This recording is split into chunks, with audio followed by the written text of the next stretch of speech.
Good day, good day, good day. I wanted to do this live really quick because I had some questions in reference to what I was talking about when it comes to what you're going to potentially learn at this live in-person event. Now, understand this is just covering some of the principles. It's only a 1 hour presentation. I'll put it on the screen here and stuff like that so you can see how you can get your invite. It's going to be in Virginia Beach, February 11th at the Weston Inn. The details are here. Eventbrite right there. I'm excited about it because I've invited a lot of people out there. So hopefully I'll see you out there. So let's get to it. This is some of the questions that they had. They wanted to know what are you going to learn. So I listen to people when they put a comment out there. So I wanted to make sure they understand that I'm looking at people's comments. Part one. This is a two-part series. We're going to do part one today. Foundations and pillars. Financial freedom, part one. 7 pillars to building lasting wealth. Financial security isn't just for the wealthy.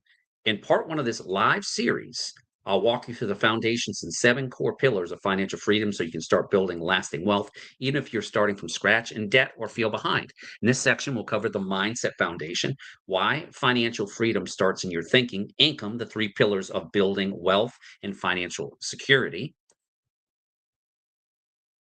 And we'll also cover spending and budgeting, how to live below your means without feeling deprived, debt elimination, snowball versus avalanche versus consolidation, retirement basics, simple, non-confusing introduction to 401k, IRAs, and the 4% rule. You'll walk away with a clear roadmap and practical steps you can start using today.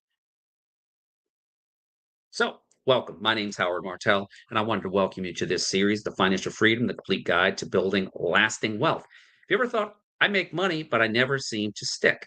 I'm tired of living paycheck to paycheck. Retirement feels like it's a confusing thing, and I've never understood. You're in the right place. In part one, we're going to focus on the foundations, what I call the 7 pillars of financial freedom, and then go deep on those 5 pillars: mindset, income, spending and budgeting, debt elimination, savings, and investing, with a focus on retirement basics.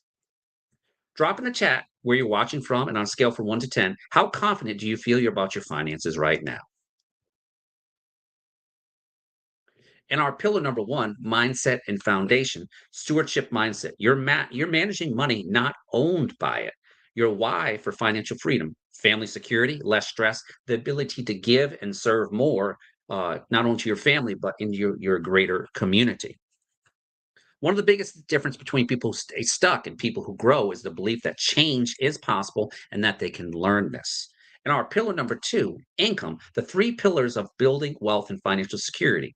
Here we'll plug your my the segment in. We'll start with the income pillar, what I call the 3 pillars of building wealth and financial security. Creating multiple income streams relying on one paycheck is risky. Wealthy people have primary income, job, or business. They build secondary streams, side business, affiliate income, real estate, interest slash dividends. I'm going to ask you, if your main income stopped tomorrow, how many streams would still be flowing? That's what I love by being a entrepreneur and affiliate marketer, and I've been doing that before I left the military. So I'm retired U.S. Navy. I'm a small disadvantaged business owner, which means I have a disability that's rated at the highest it can be. I also um, was receiving 2 paychecks, but that went up just like the story. Like the story said, that it was removed, but the bills are still being paid. It's just there's a shortage of a significant amount of money. But at the end of the day, I'm working towards just living within my means and just cutting back certain things and understanding that we don't need a subscription to this, we don't need a subscription to that in the temporary.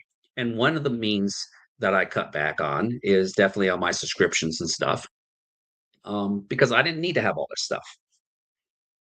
And the cool part of it is you can look at your bank statement and say, okay, where am I spending my money? And there's tools out there to allow you to be able to analyze this, right? So living below your means, it's not just what you earn, it's what you keep. If lifestyle rises with every raise, you never create your margin. Margin equals money for savings, investing, and debt elimination. If you had to get 10% for your monthly spending, where would it come from? Well, I can tell you one thing is when I was eating out with my coworkers and stuff, that's cut off right now. Not eating out. I'm eating at home. I'm just doing commuting back and forth. I'm not commuting to a job. I'm commuting to my home office here, working my business, going to the gym early in the morning time, getting my spiritual time with God, and just enjoying it and taking care of my health and doing all my appointments, including later on this week, I get a 6-week severance check. I just got 2 checks last week. So we will be fine because God is revealing something to me that allows me to want to educate people about money. That's where our partnership with Five Rings will come in. I will be actually meeting with my uh, training agent on Thursday morning at 10:30 in our Virginia Beach office to discuss tips, techniques, get my discount code so I can start studying for to obtain my license. Yes, I will be licensed and I will be learning from 2 individuals, the Brinkman Group, that have been doing this for 15 years, and we're clients of theirs. So that's what I love, is because we know the process, and they've been kind of wanting me to come over because I have a very God-given ability to reach out to people and to show people, hey, this is how I'm doing it at age almost 53, where I'm able pre-retired right now, not by choice, but because of job cuts. The way the government was contracting, I was working as a cyber professional. Well, I was getting tired of that, and this is how God's moving me into a new season by providing our community, not only our local community in the 757, but people across the country. There's a Five Rings event, Money 101, coming to your area too. You can look it up on Facebook or events or whatever, and look up and definitely check it out. It's it will open your eyes on simple concepts that are out there that they don't teach us in high school and in college. Yes, I'm a college graduate. I got my degree from Southern Hampshire University with honors last August. Yes, it was in cyber. But I'm going to be a cyber guy, but I'm also going to be a person that's going to teach people.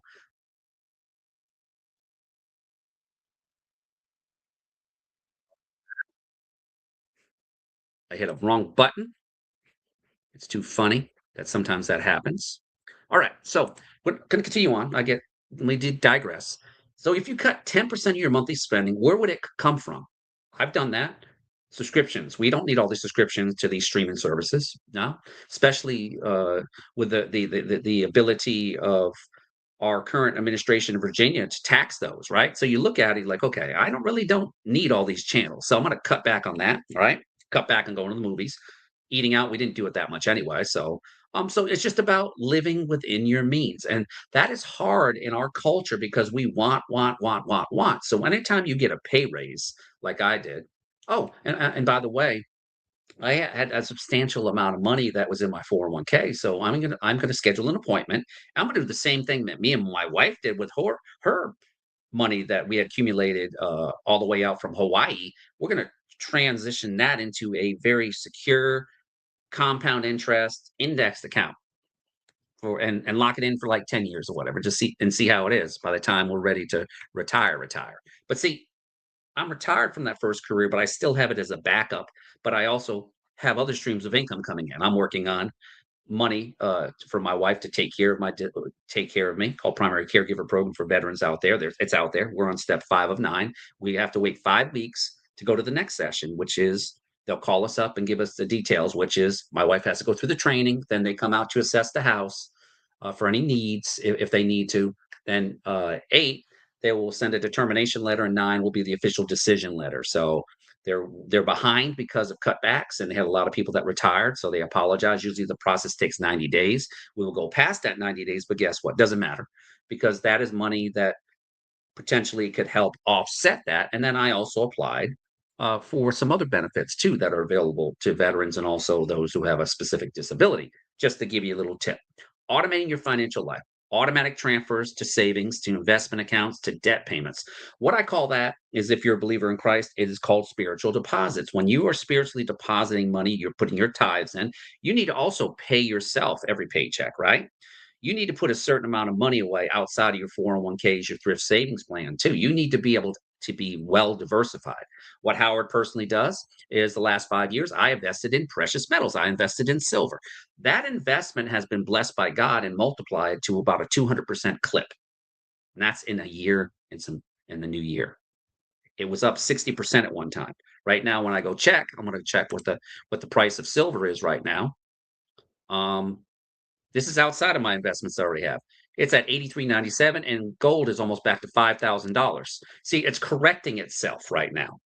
So that's just another thing that I do, right? But that's me as an advanced marketer that wanted to do that because I discovered that, hey, if it's mentioned in scripture, it's got to be kind of important. So let me put a small portion here, like $500 here, $1,000 here, and it added up. So that's a blessing in itself because I'm becoming my own bank. That's just a little tidbit. You're not going to learn about that in the thing. You're going to learn that from me personally.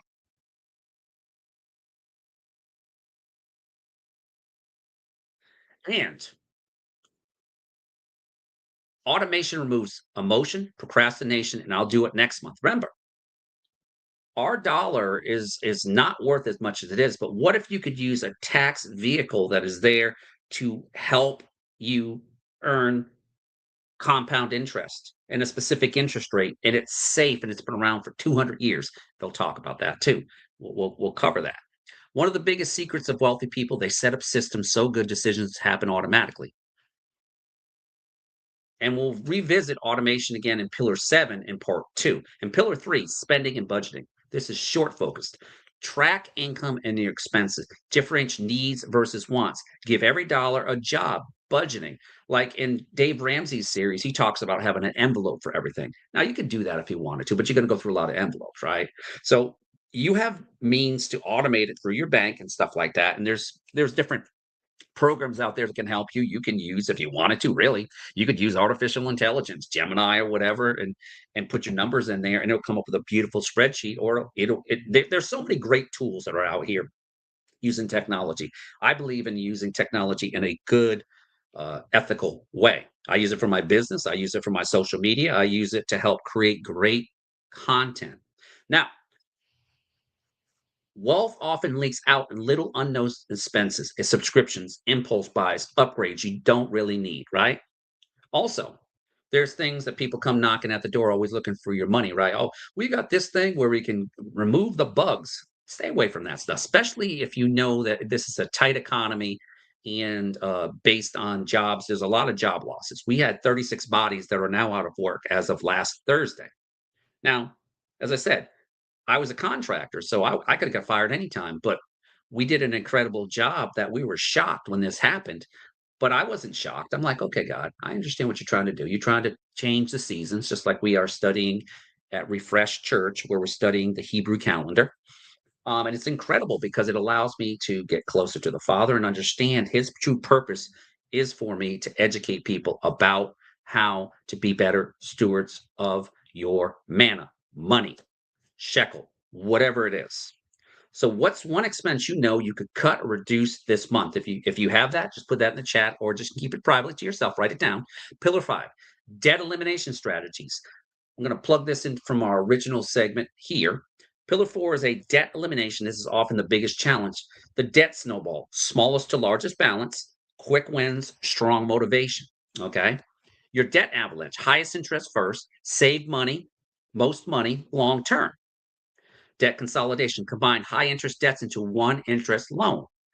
Only works if you don't rerun balances. This is the crucial part here. Don't rerun balances on your credit card. Be disciplined. You only need one credit card. You don't need three or four. And I'm guilty of it too. I have a business credit card that I utilize, and I have personal ones, of course. But I could probably do away a lot of them too. Keyline. Most people don't fail because the method doesn't work. They fail because they quit too soon. You have to be a disciple of what has been ordained by God for you to be stewarded over. You have to understand that the money that and the times and talents that you do, you work too hard for your money. And that's why I established a home-based business. I found it in the 90s and I said, this makes sense. And I have had lots of success and lots of failures, but during that way, I learned a discipline that the military veteran mindset has. That a lot of us become entrepreneurs or business owners because we know how to get things done, and we don't complain. We just get it done. We grind. We we understand teamwork, understand the synergy, It's the same thing with the manna, the money. You need to understand that you have to synergize yourself. You have to link yourself up scripturally. What God talks about how to be a better steward. The Bible's the best-selling book. So get to it. Do your inductive Bible study that I talked about. I've already done inductive Bible study earlier today, talking about some of the things. I've talked about books that you can read, and there's books you can get your local library. That's another thing too. You don't need to have the movie channel, HBO, and all this other nonsense. Really, do you need that stuff? No. You can go to your local library, probably get some good quality free stuff, right? Especially if you still got DVDs or whatever. Same thing with books. Why don't you understand that there's people that you know are already multimillionaires already, right? Why? And they don't look like it because they don't flaunt it. They don't have that analogy where I'm going to keep up with the Joneses. I've never met the Joneses, to be honest with you. Um, I looked at it and I'm like, "Whoa, God, you've really blessed us, and we haven't even taken into effect this, this, and this." And I'm like, "Okay." Even being as a disabled vet and my disability and stuff, if I lived for another 30 more years, I'm already a millionaire because of that, because of the tax advantages that I got as a veteran, because I proved that I medically had these issues that were going on that caused me to have life-threatening things, right?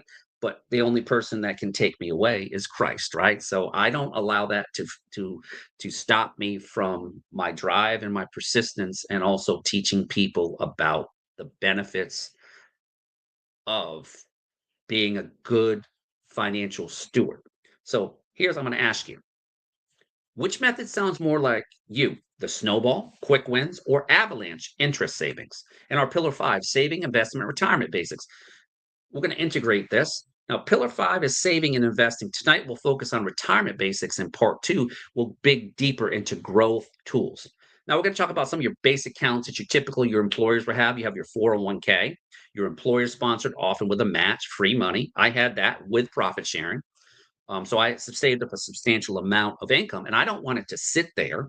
I want it to grow because God wants me to plant that small little talent, like they do with that parable of the talent, and how the master gave different talents to each individual, and he wanted them to watch over it while he was gone.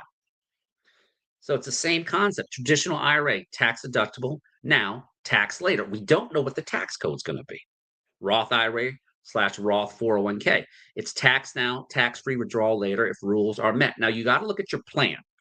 What we noticed is when I switched over to a 401k Roth, we had to have a separate Roth plan, which was confusing with our provider called Empowerment. So a lot of the guys who are retired military did the same thing too, because they maximized their 401k. Rule of thumb: if you can, aim to save around 15% of your income for retirement. Start early and let time work for you. We call that the compound interest. The quicker you start, and you can start plans to set up your kids for college, for their first house or whatever, and it can take, you'll learn about concepts like the $5 concept at this live webinar. I'm not going to go and give you all the details about it because I want you to come to it and experience it. And then you can thank me later when you potentially could become a client. It's a volunteer thing where if you come, you come. If you don't, if you're still in the same situation, you can't blame me because I'm inviting you to an event that's helped me and my wife transform our way of dealing with money, our stewardship dollars. So if we're doing it, and people who I know trust me because they say, "You're very good with your money." It's like, well, it's God's money, first of all. It's not my money. I'm just the vehicle that allows God to work through me. So the 4% rule. Here's a rough guide. Withdraw 4% per year from your retirement nest egg. You need 40,000 a year roughly, or 1 million saved, right? It all depends what's your number. Yeah, everybody has a different number. So I'm gonna reassure, don't freeze at big numbers. The key is start something now, even if it's small. You can start with $5 a day. You can't get a meal for $5 a day. I mean, you could probably maybe at 7-Eleven get that unhealthy meal if you wanted to with a coffee or whatever, but typically you can't. So in this part one, we covered mindset, income, and the three pillars of wealth: spending, budgeting, debt elimination, retirement basics, and savings. In part two, we're going to go deeper into the power tools called compound interest, the rule of 72, indexed accounts, living benefits, protection strategies, insurance, emergency funds, estate planning. That's something that I have to still do myself. So this allows me